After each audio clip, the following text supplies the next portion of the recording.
SP Anandarao speaking. Hello mister Anandarao. IG గారా? నమస్తే sir. By the by, మీరు ఒకసారి వెంటనే బయలుదేరి ఇక్కడికి రండి. వెంటనే వస్తున్నాను సార్.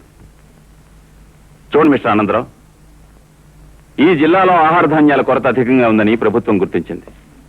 అందుకే కొన్ని ఆహార ధాన్యాలను ఇక్కడ పంపడానికి ప్రభుత్వం ఏర్పాటు చేసింది. Very good sir.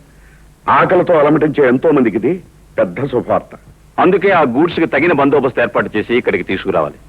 ఆ బాధ్యత మీకు అప్పగిస్తున్నాను. అలాగే సార్. ఎంతో నమ్మకంతో నాకు అప్పగించిన ఈ బాధ్యతను శక్తివంచం లేకుండా నిర్వహిస్తాను. బావా కైలాసం బావా, నువ్వు చెప్పేది నిజమేనా? ప్రమాణం చేసి చెప్తున్నాను బావా, అబద్ధాలు ఎందుకు? మన మంత్రి బావులు ఎప్పుడైతే గద్దె దిగిపోయారో అప్పటి నుంచే మనకు ఎదురు దెబ్బలు ప్రారంభమైనాయి. స్టేట్ గవర్నమెంట్ కొన్ని వ్యాగెల ఆహార ధాన్యాలు మన ఊరికి పంపబోతూ ఉంది. ఆ గూడ్స్ బండి కాపలాదారుడుగా మన ఎస్పీని సెటప్ చేశారు.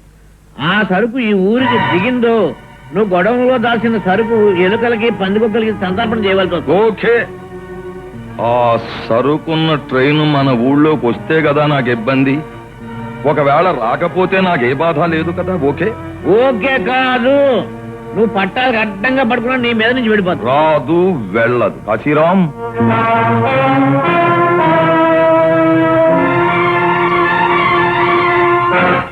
ధర్మరాజు, నా కంఠంలో ఊపిరుండగా నువ్వు ఈ దారుణాన్ని చెయ్యలేవురా. కాళిదాసు పేరుతో గుండాలకు గుండాగా పేరు పడ్డ నా విశ్వరూపం ఏమిటో చూస్తావు.